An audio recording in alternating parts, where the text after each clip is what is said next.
Assalamualaikum warahmatullahi wabarakatuh. Alhamdulillah wassalatu wassalamu ala sayyidina Rasulillah Sayyidina Muhammad ibn Abdullah wa ala alihi wa sahbihi wa man wala. Wala haula wala quwwata illa billahil aliyyil azim. Subhanaka la ilma lana illa ma 'allamtana innaka antal alimul hakim.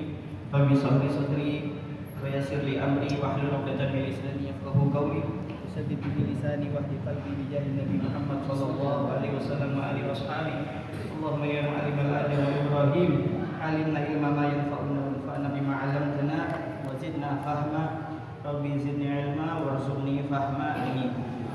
Nawaina ta'alluma wa ta'lima wa naf'a wa intifa'a wa wafat wa istifada wa hasana wa tadhakkura wa tadhkira 'ala tamassuki bi kitabillahi wa sunnati rasulih wa du'a ila al-huda wa dalala al-khair ibtigha'a mardatihi wa thawabihi wa taqarrubihi wa qurbihi subhanahu wa ta'ala. Hadirin sekalian, alhamdulillah kita bersyukur kepada Allah Subhanahu wa taala pada malam Senin ini kita masih diberikan nikmat iman, Islam, taufik wal hidayah, shihah wal afiyah, panjang umur.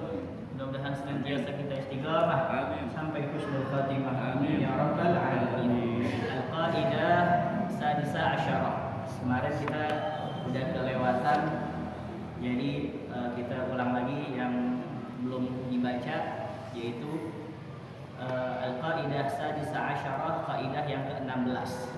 Ya, kaidah yang ke-16, ma'u bihalid darurah yuqaddiru biqadariha.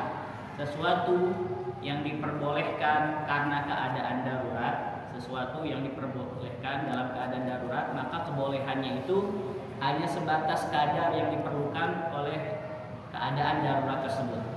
Jadi sesuai dengan apa? Sesuai dengan kadarnya aja.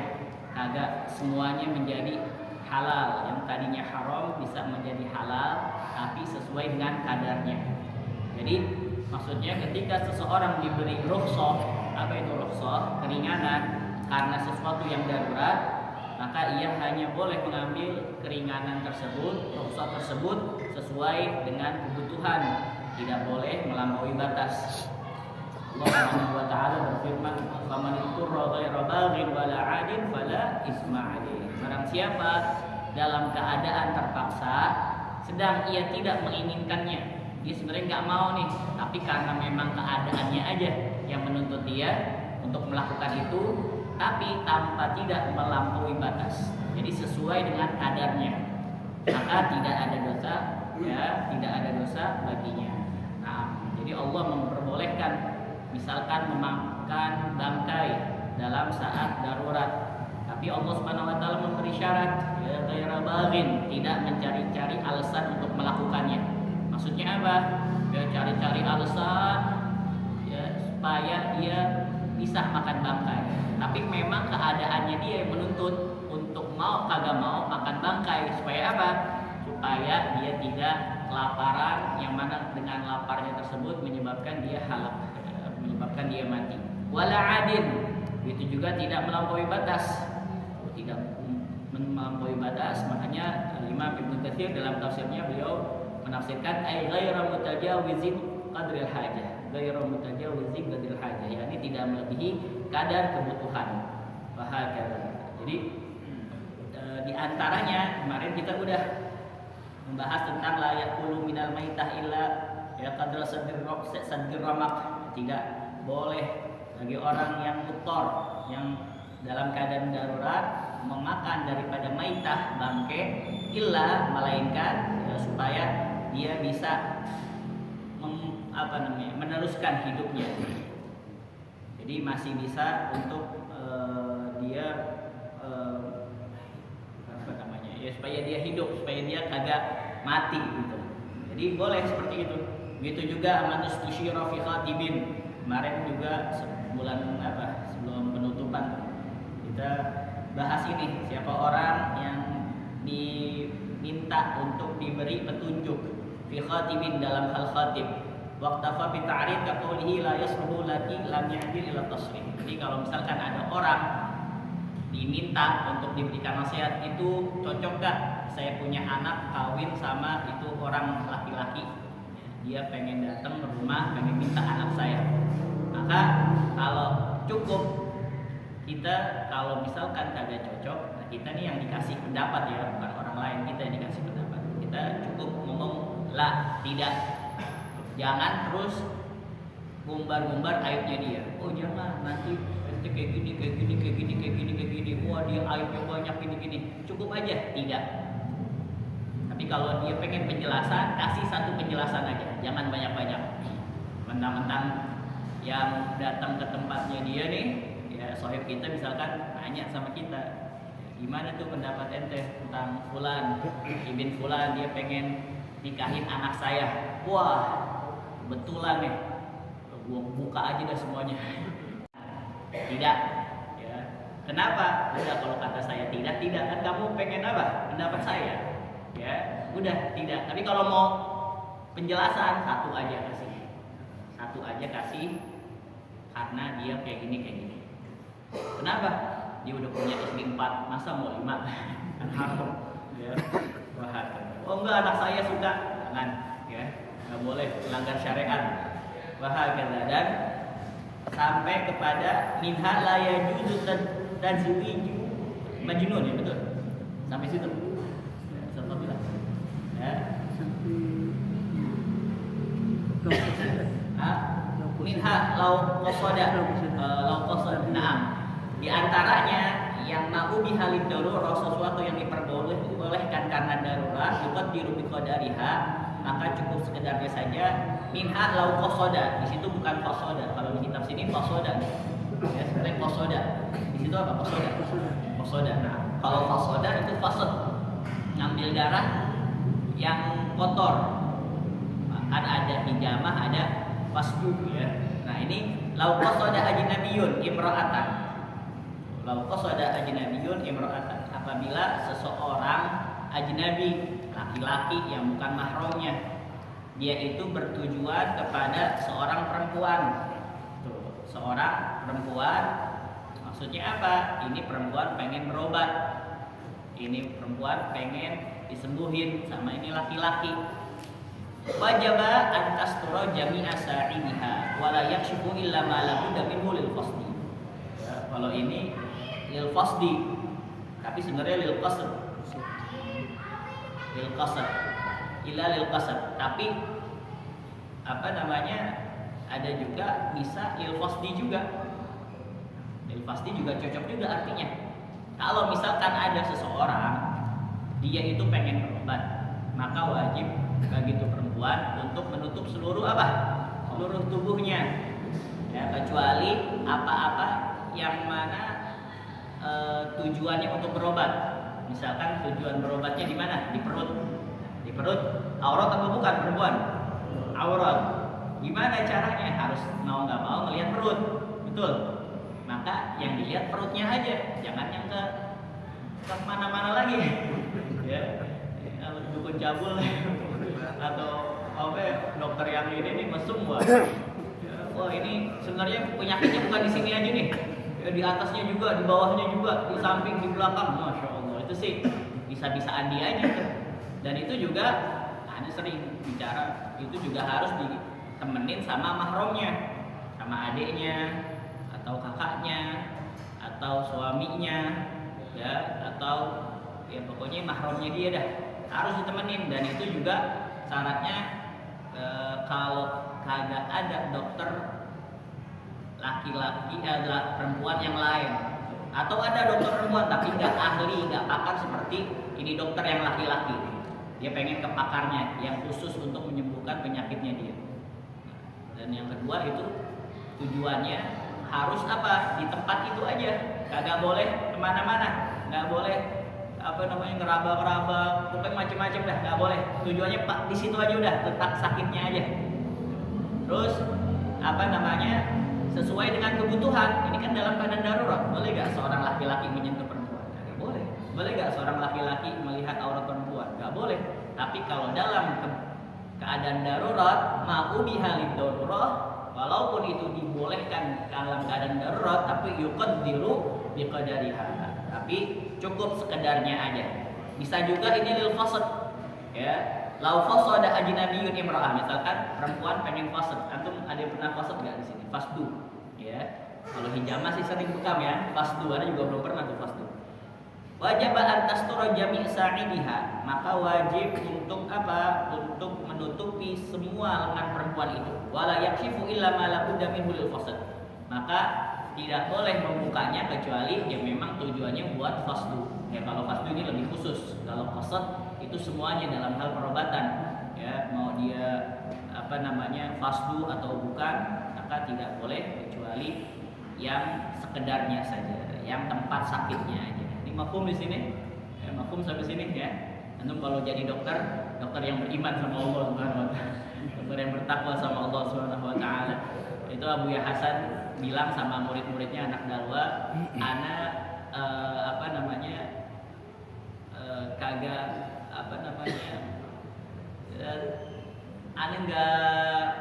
nggak mengharapkan antum itu semua jadi dai atau ustaz atau ya kan, soalnya orang macam-macam ya bidangnya, keahliannya. Tapi yang Anda harapkan ketika antum menjadi manusia, seseorang dan bekerja dimanapun itu, jadilah orang-orang yang bertakwa sama Allah Subhanahu wa taala. Mau jadi polisi yang bertakwa, yang soleh, dokter baik yang bertakwa, apapun itu ya, apapun itu daripada pekerjaan, profesi, jadilah orang yang soleh. Karena apa? Karena cukup Allah Subhanahu wa taala sebagai pelindung orang-orang soleh. Wa huwa yatawalla sholihin. Allah Subhanahu wa taala yang apa? Yang akan melindungi orang-orang soleh. Minha, di antaranya la yajuzu, tidak diperbolehkan ya, tazwijul majnun, menikahkan orang gila. Tidak diperbolehkan menikahi orang gila ya, aktsar min wahidah, lebih dari satu istri. Ya, satu istri aja bikin pusing. Yang tadinya nggak gila jadi gila. Ya, nggak tahu kalau orang gila jadi apa? Jadi semua. Ya, satu istri aja bikin pusing, apalagi 4 istri bikin gila. Ya, tadinya nggak gila, gila kenapa? Istrinya kebanyakan. Jadi la yajuzu tazwijul majnun, tidak diperbolehkan menikahi orang gila. Ya, kita nikahin orang gila nih, ada orang gila. Ya, kita nikahin dah. Dengan lebih dari satu nggak boleh. Kenapa? Lintifa'il hajah biha. Karena ya, hal yang demikian itu telah memenuhi kebutuhan baginya. Jadi tidak boleh menikahkan orang gila dengan lebih dari satu istri karena kebutuhannya sudah terpenuhi dengan satu istri. Jadi sebagian fuqaha membolehkan seorang wali ya, abahnya, njitnya itu menikahkan orang gila apabila terdapat maslahat. Seperti apa? Seperti dia menjaga kehormatannya atau menyalurkan syahwatnya atau menghindari kerusakan-kerusakan yang lebih parah lagi nanti. Ya, tapi kebutuhan tersebut sudah dapat terpenuhi dengan dia menikahi satu istri. Makanya kalau dia nambah istri kedua, ketiga, keempat, kan ente gila atau setengah gila. Kenapa? Karena kebolehan itu lahir dari apa? Lahir dari kebutuhan yang khusus. Jadi karena ma'ubiha lid-darurah yuqaddiru biqadariha.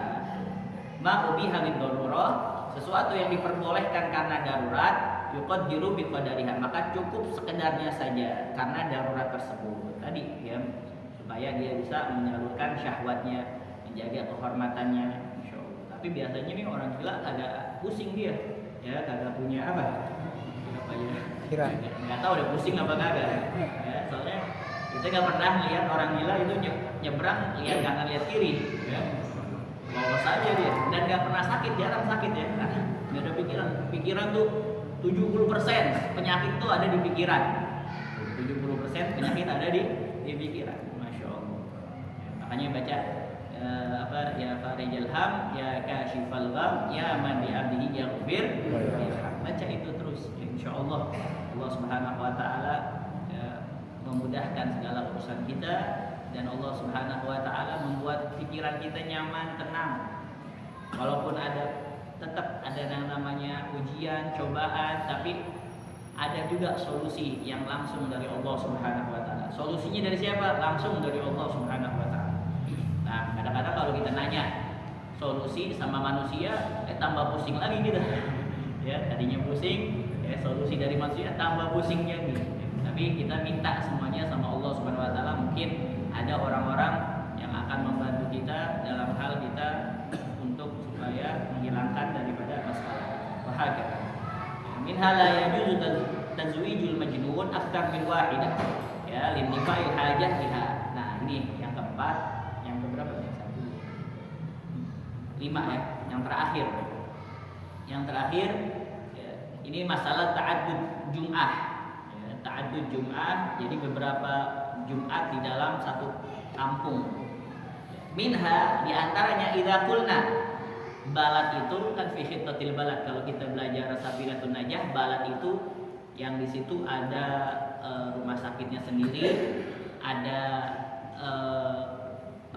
kantor polisi sendiri, pasarnya sendiri. Itu yang namanya balad. Ya, ada pasarnya sendiri, ada kantor polisi sendiri, pengadilan sendiri, rumah sakitnya sendiri, ya, dan urusan-urusan administrasi wilayah itu sendiri. Kalau mungkin di Jakarta ini wali kota Madya, ya, wali kota Madya. Jadi Jakarta Timur, Jakarta Barat, Jakarta Utara, Jakarta Selatan. Kalau di kampung mungkin kabupaten, ya. Jadi ada pasarnya sendiri. Kalau kelurahan kayaknya belum cukup ya. Kecamatan juga kayaknya cukup lah. Ya. Nah, kecamatan ada rumah sakit sendiri, ada kantor polisi sendiri, ada pengadilan. Nah, ini pasar setiap kecamatan ada? Nggak ada, kurang berarti. Ya, jadi soalnya ini muhim di dalam fikih, walaupun di situ khilaf antara ulama. Soalnya kalau dalam satu negeri itu kagak ada yang bisa faraid satu kampung dosa semua. Di dalam negeri itu nggak ada yang amar ma'ruf nahi munkar satu kampung dosa semua. Dalam satu negeri itu tidak ada yang bisa tajhiz jenazah, ya, mandiin, kafanin, kuburin, ya, sholatin, itu satu kampung dosa semua. Jadi ini muhim juga. Ya, ini masalah balad tadi. Ya, mungkin wali kota Madya kali kalau kita ya Jakarta Timur. Alhamdulillah Jakarta Timur sih banyak insyaallah. Ya, insyaallah banyak. Nah ini idza qulna apabila jika diperbolehkan, ini ya juzu sebenarnya. Kalau di sini ya juzu. Sebenarnya aslinya la'allahu bijawazi pakai masdar. Apabila kita katakan idza qulna, apabila kita katakan bijawazi ta'addudil jum'ah, diperbolehkan untuk ta'addud, ya, untuk ta'addud, untuk menggabungkan atau menambah Jumat bi'usril ijtima', karena tidak muatnya, karena sulitnya berkumpul fi makanin wahid, di dalam satu tempat. Seperti apa? Seperti masjid dan selainnya. Karena dulu itu belum ada masjid, zaman dulu banyak sholat juga di lapangan juga, ya, atau di tempat yang belum masjid, ya. Kalau misalkan banyak ngumpul orang, li'usril ijtima' fi makanin wahid lam yajuz, maka tidak diperbolehkan. Illa tidak diperbolehkannya sampai kapan? Illa biqadari ma yandafi'u, ya, kecuali ya, dengan perkiraan ya, yang tidak muat itu, ya, sebab tidak muat itu falau indafa bi jum'atain lam yajuz bisalisah. Apabila dua tempat, ya, Jumat itu telah terpenuhi, maka tidak boleh membuat tempat yang ketiga. Misalkan dalam satu negeri tadi itu, misalkan ini satu masjid, wah udah nggak cukup, udah nggak muat, sampai jalan-jalan tempatnya udah nggak muat, maka dia bikin masjid yang lain untuk dijadikan sholat Jumat, maka diperbolehkan itu. Tapi ya yuqaddiru biqadariha, cukup sekedarnya aja. Nah, ketika sudah dibikin dua masjid, maka yang lainnya bisa nampung. Kalau udah dibikin dua masjid, jangan bikin satu lagi. Ya, jadi berapa? 3. Jadi Jumat. Padahal dengan dua masjid ini sudah terpenuhi, udah tercukupi, jamaah udah agak meludak lagi. Ya, udah bisa dah. Maka nggak boleh. Untuk apa? Untuk bikin yang ketiga. Wahakata. Nah, ini hukum asal menurut banyak ulama Syafi'iyah. Jadi dalam satu balad tadi cukup satu sholat Jumat. Kalau menurut Imam Syafi'i, ya Syafi'iyah, kalau 2 Jumat, ya dua-duanya kagak sah. Ada juga ulama mengatakan masjid yang pertama yang sah, yang kedua kagak. Kalau ujuk-ujuk, ya tahu ujuk-ujuk ya, buat Jumatan aja. Tuh. Tanpa ada apa? Tanpa ada ilahnya, alasannya. Ya, alasannya apa? Ini nggak muat, jamaah udah penuh, pada ke jalan semua. Nah, maka diperbolehkan cuman dua, jadi dua, satu. Jadi nggak boleh bikin sampai 3. Ya, bikin sampai 3 nggak boleh. Kenapa? Karena dengan 2 masjid aja udah apa? Udah tercukupi, udah terpenuhi. Ya. Tapi kalau menurut Syafi'iyah tadi dalam satu negeri cukup 1 sholat Jumat. Tapi kalau misalkan penduduknya banyak atau masjidnya nggak cukup atau sulit berkumpul, ya ini sih bisa dikumpulin dalam satu masjid, tapi dempet-dempetan, ya bakalan bludak parah dah pokoknya. Maka diperbolehkan 2 Jumat atau lebih, maksudnya 2 masjid. 2 masjid juga belum cukup, maka boleh yang ketiga. Ya, 3 nih udah cukup, maka nggak boleh yang keempat. Yang keempat jangan ikut-ikutan juga, ya, karena 3 aja udah cukup. Tapi tadi mau bihalid darurah yuqaddiru biqadariha. Jadi kalau kebutuhan sudah terpenuhi dengan 2 masjid, maka membuat Jumat ketiga tidak boleh. Jadi banyak ini ya contoh-contoh yang lain di dalam kehidupan kita sehari-hari, seperti membuka aurat tadi untuk pengobatan.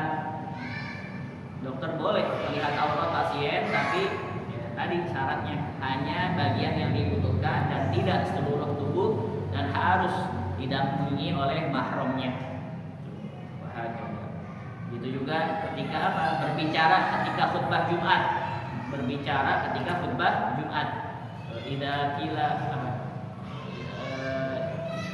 Idza qala sahibukum, di dalam hadis fa amsitu wasma'u wa ati'u rahimakumullah.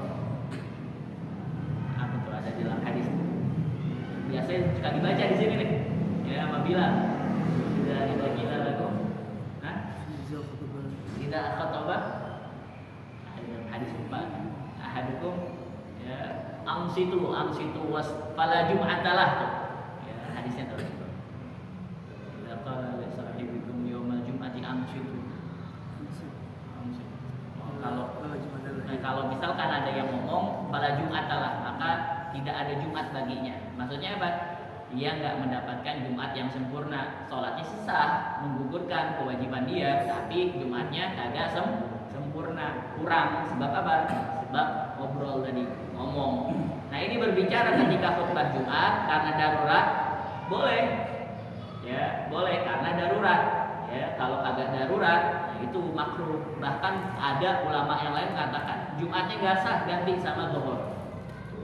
Ada orang ngobrol ya, orang lagi khotib nih ngobrol, ngomongin politik lagi. Ya. Akhirnya tuh apa? Orang gitu aja kagak boleh, gitu aja kagak boleh. Paling kita pakai isyarat, nggak boleh. Tapi yang ngobrol orang tua nih, makanya menggalakan dia lagi. Ya. Nanti ngomong aja itu mengurangi apa? Mengurangi pahala Jumat. Itu kagak boleh. Tapi ngobrol ambil ya sama temannya ini khotib lama banget, nggak ada yang bikinin gawe nih, nggak ada yang bikinin kopi nih. Ala kulihat. Tapi boleh kalau dalam keadaan darurat. Apa keadaan darurat? Misalkan memperingati ada kebakaran. Ya, ada kebakaran. Misalkan merbot ya mau siap-siap buat jamu khotib sama jamaah, ya lagi bikin kopi atau teh, kompornya lupa dimatiin, ada orang lihat itu kebakaran itu, ya udah habis airnya, ya, nggak boleh ngomong Jumat ya nggak apa-apa itu ya kompor matiin nggak apa-apa, atau ada ular ya, ada ular di masjid ya, apalagi zaman dulu. Sekarang sih, kalau zaman sekarang sih jarang pohon, jarang maksudnya udah pada upin semua, ular juga jalannya juga agak bisa susah ya. Tapi kalau misalkan ini ada ada ilmu ya. Kalau misalkan antum lihat ular di tempat yang tidak semestinya, nggak biasa nih ular ada di sini, antum tanya dulu. kadang-kadang jin, karena jin paling sering itu menyerupai ular, berbentuk ular dia, menjelma jadi ular. Jadi di tempat yang biasanya kagak ada ular, ya, atau jarang dah ada ular di sini, pohon juga jarang. Nanti tanya dulu, ente jin apa ular? Ya, ente jin apa ular? Ya, kalau habis kita tanya, kalau ente jin, wahai hamba Allah, kamu pergi dari sini, ini bukan tempat kamu. Kalau dia jin, dia bakal keluar. Tapi kalau dia bukan jin, ya udah, ya, kita ambil sapu, ya, kita usir. Ya, jangan terus diajak ngobrol. Ya, lu jin bukan, jin bukan. Ya, usir udah langsung. Ya, kalau dia jin, apakah kamu jin, apakah kamu hamba Allah, maka ini bukan tempat kamu. Jangan ganggu kita juga hamba Allah. Dia bakal apa? Hakata, ya, kasih tahu ya sama istri kita, sama anak-anak kita seperti itu. Jadi ya, kebolehannya boleh hanya sebatas menyampaikan peringatan yang diperlukan. Ya, misalkan ada ular di sono, ya, ini khotib lagi apa? Ya, lagi apa namanya khutbah. Kita bilang di sono, ada ular. Buang, jangan ada yang datang ambil mic-nya khotib. Jamaah ada ular di situ. Ya, sekedarnya aja, jangan sampai keterlaluan. Ya. Oke. Khotib mana minjem dulu, ada ular di situ. Nah, haula. Naam. Wahakada. Jadi ad-daruratu tubihul mahdurat. Ini ada hubungan dengan kaidah yang lain. Darurat membolehkan yang terlarang, dan daruratu tuqaddiru biqadariha. Darurat hanya diperbolehkan sesuai dengan kadarnya. Idza zalal mani 'adal mamnu. Nah, ini kaidah-kaidah yang berkaitan dengan kaidah ini. Yang pertama, ad-daruratu tubihul mahdurat. Darurat itu memperbolehkan sesuatu yang terlarang. Tadi bicara ketika khatib lagi khutbah boleh apa kagak? Kagak boleh. Ya, tapi boleh ketika ada darurat, tapi sekedarnya aja. Itu juga idza zalal mani'u 'adal mamnu. Apabila alasan pengecualian itu hilang, maka hukum asal kembali berlaku. Jadi idza zalal mani'u 'adal mamnu, itu ikatan daripada hubungan daripada kaidah ini. Ya, apabila alasan pengecualian hilang, maka hukum asal kembali berlaku. Wahakada. Ya. Jadi ma'u bihalid darurah yuqaddiru biqadariha. Ini kaidah ini mengajarkan keseimbangan syariat antara kemudahan dan penjagaan hukum syariat. Syariat memang memberikan rukhsah, apa tadi rukhsah? Keringanan ketika ada darurat. Tapi rukhsah itu, keringanan itu tidak boleh digunakan tanpa adanya kebutuhan. Enggak ada butuh apa-apa, enggak ada darurat apa-apa, dia pakai ini kaidah. Enggak boleh. Ya, dan tidak boleh melebihi daripada kadar kebutuhan.